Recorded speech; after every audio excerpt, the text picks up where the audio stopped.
Introduction दे दें। हमारे साथ बीजेपी से अशोक बड़ाइक भी जुड़ चुके हैं।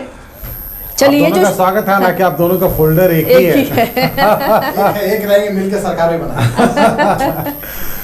फिलहाल आगे पीछे का दौर है और बहुत कहना मुश्किल है। हम बार बार कहना चाह रहे थे, उदय इशारा कर रहे हैं, पहले अपने गेस्ट का परिचय करवा दें और उसके बाद हम फिर आपके पास आते हैं। बहुत संक्षेप में बड़ाइक जी, एक छोटा सा रिएक्शन आपकी तरफ से।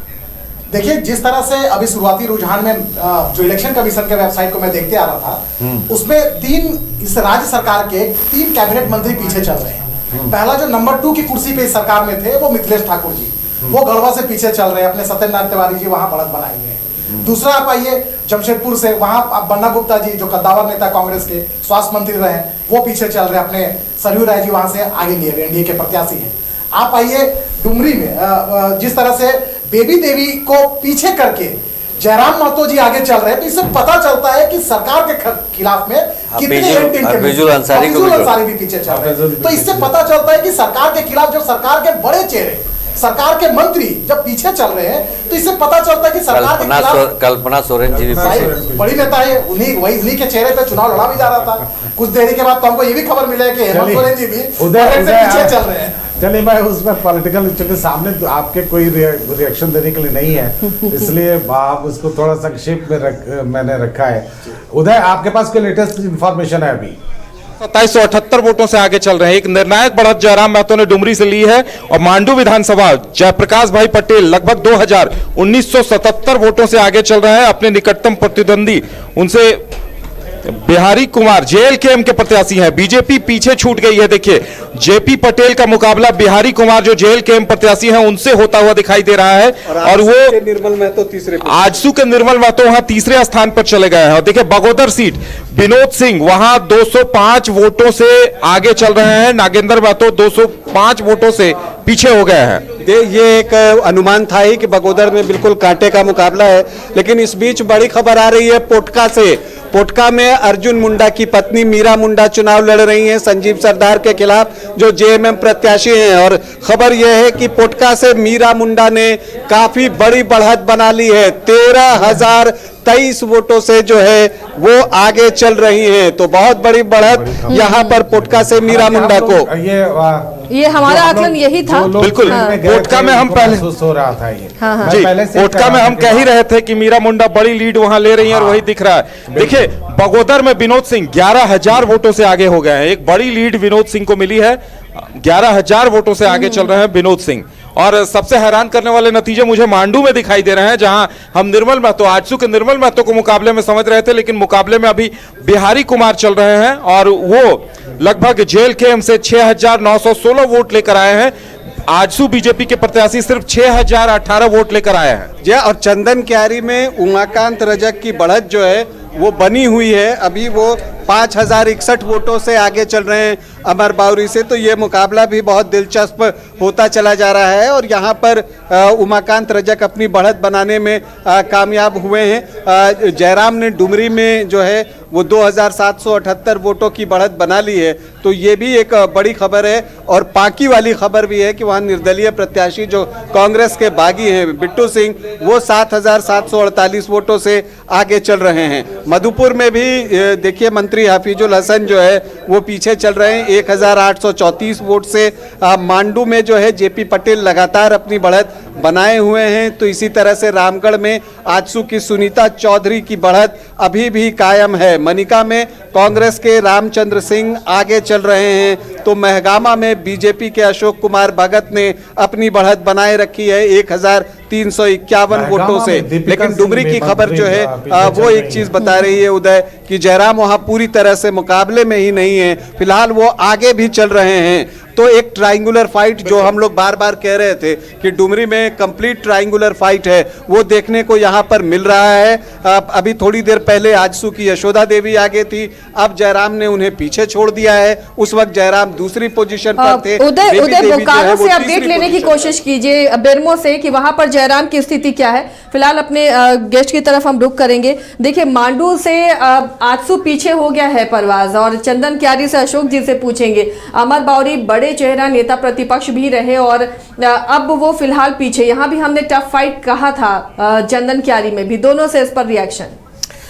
देखिए आशा जी, अभी कई चरण के टेबल में अभी हाँ, ये हम बार बार बोल रहे हैं, ये जाहिर सी शुरुआती बात फेज है। हाँ। ये होता है। देखिए, जब आप चुनाव पे आते हैं, लोकतंत्र की यही खूबसूरती है।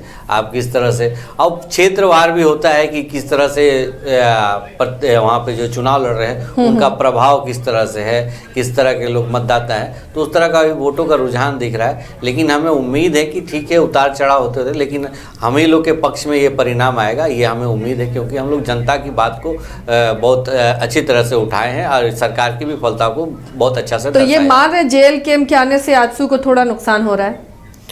देखिए, वोट तो देखिए, अब जो भी मतदाता होते हैं तो नंबर वही होता है, लेकिन मतदाता में भी होती है कि भिन्नता। जब हमारे शरीर में भी जिस तरह से हाथ में 5 उंगलियां बराबर नहीं होती, उस तरह मतदाता का भी सोच अलग अलग हो सकता है कि एक जगह नहीं है। लेकिन कहीं ना कहीं इसमें अगर गलत प्रत्याशी की तरफ वोट आपका चला जाता है, क्योंकि चुनाव आयोग ने देखिए एक नोटा का भी आपको प्रावधान दिया था, लेकिन उसमें भी अगर ज़्यादा अगर इस तरह से हो जाता है तो गलत जगह चला जाता है, तो एक अच्छे प्रत्याशी हार जाते हैं, जिसके लेके फिर जनता 5 साल उसी के चलते फिर पश्चाताप की भूमिका में रहती है। अशोक जी, देखिए, एक ओवरऑल आंकड़े में अभी हम बता दें, इंडिया 41 और एनडीए 37 पर आगे है। इंडिया गठबंधन 41 पर आगे है। अभी उनको बहुमत, हालांकि एक और आंकड़ा चाहिए होगा उनको, लेकिन ये है 41 और 37। अगर बढ़ते हुए क्रम, पहले जो बैलेट पेपर खुले, जो पोस्टल बैलेट्स हैं, उसमें ऐसा लगा कि बीजेपी या एनडीए फोल्डर को ज़्यादा मत मिलेंगे। फिर उसके बाद जो फर्स्ट राउंड की गिनती, जैसे ही वो ईवीएम में मामला आया, आप लोग पिछड़ने लगे। पहले राउंड के बाद, सेकेंड राउंड के बाद अगर 41-37 है, तो इसमें कितना बदलाव की गुंजाइश आप देखते हैं? देखिए मिनिमम जो चरण है 13 से 14 और मैक्सिमम 24 से 25 चरण की अभी मतगणना होनी है। अभी देखेंगे जैसे तोरपा में 13 चरण में 13 राउंड की जो टेबल है, तो उसमें शुरुआती रुझान तोरपा का स्पष्ट पता चल गया। अब उसी तरह से 24-25 राउंड की भी कई मतगणना होनी है, तो अभी हम लोग 50% भी नहीं पहुंचे हैं।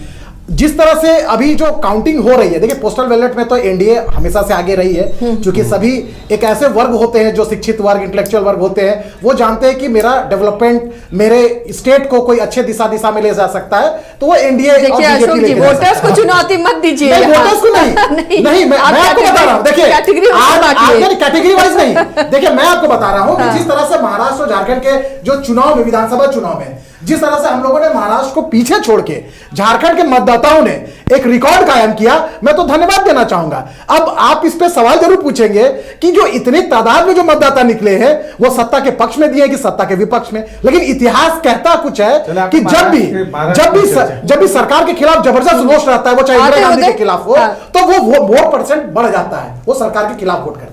चलिए अशोक जी, लौटेंगे, चर्चा भी जारी रहेगी। उदय भी अपडेट के साथ है, लेकिन परवाज आप दिल थाम के रहिए क्योंकि सिल्ली से अपडेट है। उदय लौटेंगे, नीरज के पास एक अपडेट है, जल्दी से बोले लेते हैं। नीरज बताएं। सिल्ली से नीरज। सिल्ली, देखिए सिल्ली से अब बड़ा अपडेट निकलकर सामने आया है। दूसरा आपकी आवाज आ रही है नीरज, आप अपनी बात रखें।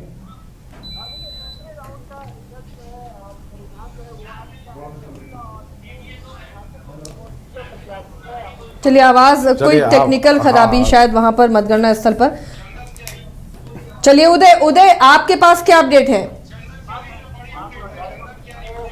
तीसरे स्थान पर चले गए हैं उमाकांत रजक 5410 वोटों से आगे हैं और उन्हें टक्कर दे रहे हैं अर्जुन रजवार जेएलकेएम के 13580 वोट लेकर आए हैं। उमाकांत रजक 18,990 और अमर कुमार बावरी 10,393, यानी अर्जुन रजवार से भी वो 3,500 वोटों से पीछे हैं और उमाकांत रजक ने एक बड़ी लीड ले ली है 5,410। चंदन क्यारी के आंकड़े चौंकाने वाले हैं। जी हाँ, चंदन क्यारी के आंकड़े तो चौंकाने वाले हैं, लेकिन सरायकेला के आंकड़े भी कम चौंकाने वाले नहीं हैं। फिलहाल वहां से जेएमएम के गणेश महली लीड कर रहे हैं 2,986 वोटों से। वहां से चंपाई सोरेन पीछे चल रहे हैं सरायकेला से, ये बड़ी खबर है। सिल्ली में जो सुदेश महतो हैं आजसू सुप्रीमो, वो पीछे चल रहे हैं। अमित महतो वहां पर लीड बनाए हुए हैं 3409 वोटों से। सिल्ली में अमित महतो जेएमएम प्रत्याशी आगे हैं। बड़का गांव में बीजेपी प्रत्याशी रोशन लाल चौधरी ने बढ़त बनाए रखी है, 3081 वोटों से आगे हैं। यहाँ अंबा प्रसाद जो हैं वो पिछड़ गई हैं। बाबूलाल मरांडी के सीट से भी खबर आ गई है, धनवार सीट से। धनवार में बाबूलाल मरांडी 1840 वोटों से आगे चल रहे हैं। बरहेट में हेमंत सोरेन, मुख्यमंत्री हेमंत सोरेन अपनी सीट पर 2812 वोटों से आगे चल रहे हैं।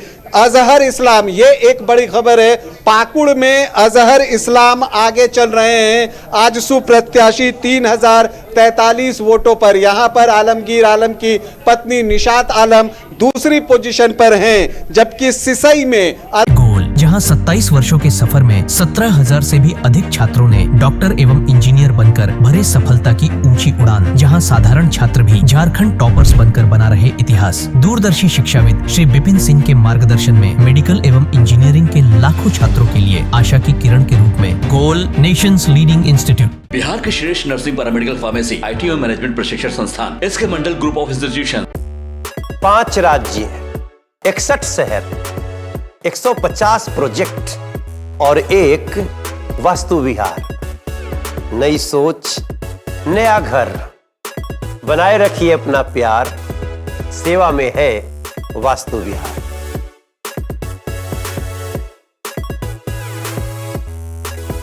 घर के लिए ग्रोसरीज की जरूरत हो या चाहिए फल और सब्जी, डेयरी या बेकरी प्रोडक्ट्स चाहिए या beverages, snacks and branded foods चाहिए हो या ब्यूटी प्रोडक्ट्स, अब इनके लिए अलग अलग दुकानों की तलाश हुई खत्म, क्योंकि रांची में खुल गया है केस्टो मार्ट, जो रखे आपका और आपके बजट का ख्याल। हर सामान पर 5% की छूट, होम डिलीवरी की सुविधा भी।